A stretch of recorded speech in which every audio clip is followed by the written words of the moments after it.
Sir, वीज पुरवठा खंडित झालाय. नायगावमध्ये सतत 4 दिवस पाऊस पडतोय. काय परिस्थिती आहे? घरचं वातावरण कसं आहे? नायगावमध्ये पण कसं आहे, आता नायगावच्या सिटी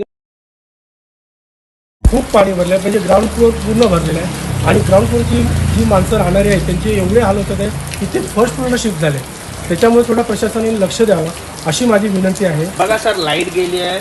आपल्याकडे नेता लोक नेहमीच वोटच्या वेळेस येत असतात. कोणी कॉल केलाय, कोणी कॉन्टॅक्ट केलाय, कोण आले का बघायला वगैरे? नाही, ते नेटवर्कचाच प्रॉब्लेम आहे ना. नेटवर्कचा प्रॉब्लेम असल्यामुळे आम्ही कॉन्टॅक्ट करणार तरी कसं?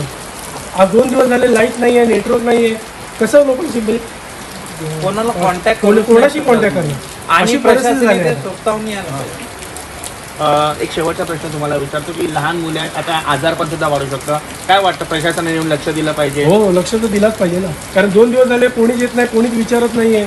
करायचं काय, नागरिकांनी करायचं काय?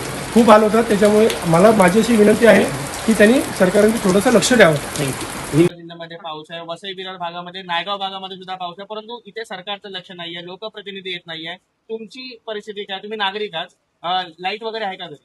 नाही, 4 दिवस झाले लाईट आपल्याकडली कटलेली आहे. कारण की या सिटीजन एरियामध्ये थोडंसं डाऊन एरिया असल्यामुळे पूर्ण पाणी साचलेलं आहे 3 दिवसापासून.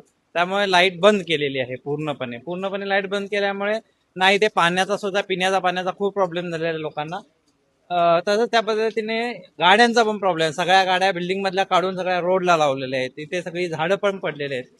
ते काल तर बघायला गेला तर या लेवलला इथे पाणी लागलं होतं. म्हणजे इथे दुकानाची लेवल आहे ती पण ग्राउंड लेवलला झाली. नाही बघा, म्हणजे पाणी जे आहे, एवढी वाईट परिस्थिती असताना आपल्या साध्या अपेक्षा असतात की सरकारने किंवा हा प्रशासनाने लक्ष म्हणजे द्यावं. प्रशासनाने येऊन लक्ष द्यायला पाहिजे होतं की बाबा कुठे पाणी थकतंय का, किंवा कुठून हा फ्लो इथे निर्माण होतो एवढा. कारण की या 25 वर्षामध्ये या नायगावमध्ये कधीच पाणी भरलं नाही. आम्ही तर आता 10-12 वर्ष बघतो या नायगाव म्हणजे या सिटीजन एरियात कधी पाणी एवढं भरलेलं नव्हतं.